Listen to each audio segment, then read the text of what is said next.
Nick here, helping you to master your technology, and welcome to the iPhone 6s Plus versus the S9 Plus speed test. Now let's go ahead and begin with a boot up test in 3, 2, 1.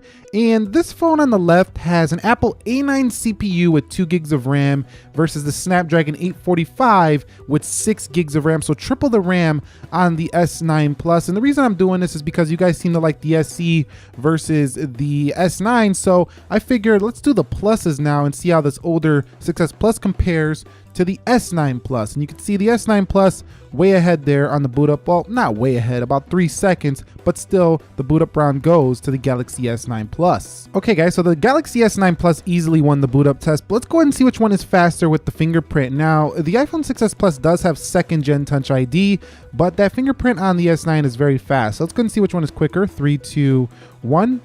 And you can see that's the S9 Plus. Let's do it again. 3, 2, 1. And that's the S9 Plus again. And one more time. 3, 2, 1.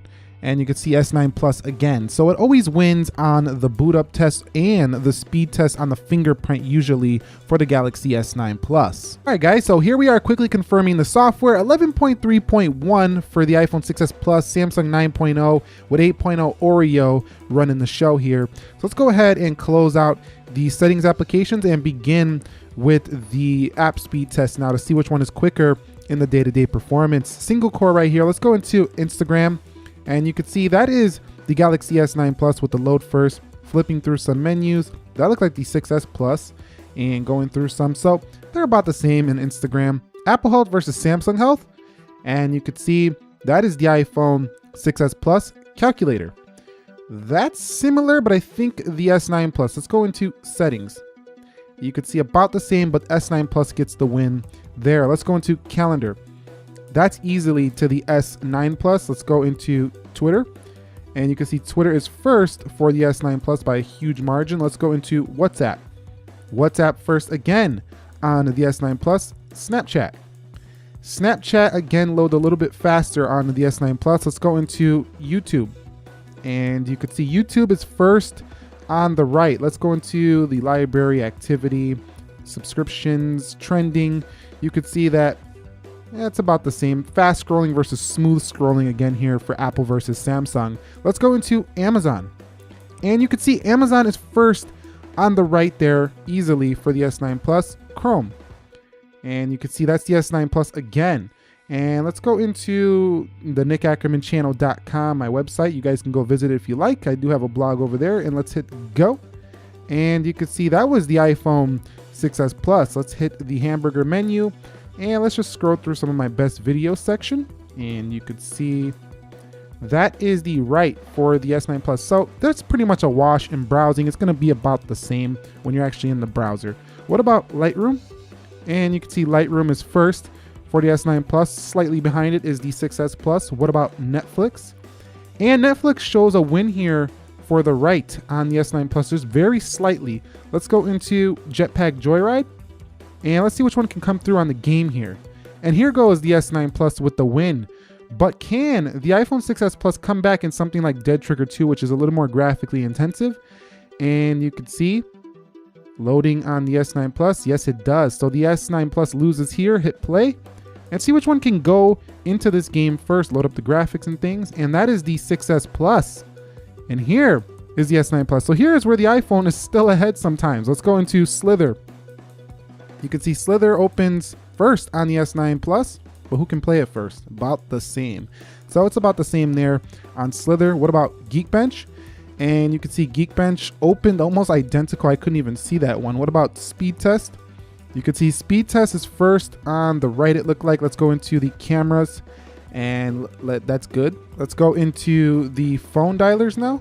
And you can see that was the S9 Plus. So pretty close overall. Not too bad for a 2-year-old phone on a 6s Plus, but I do think the S9 Plus has faster animations, throw it in 0.5x, and it's a wash. The S9 Plus, I think, was faster here on the first round. All right, so we're quickly just gonna go backwards through them. We're just looking for the RAM management to see if anything reopens on either, and nothing there. Let's go into camera, nothing there on both. Speed test, nothing there on both. Geekbench, and let's go to Slither, and looks like We had a little ad there for the iPhone, but both of them held them just fine. Dead trigger.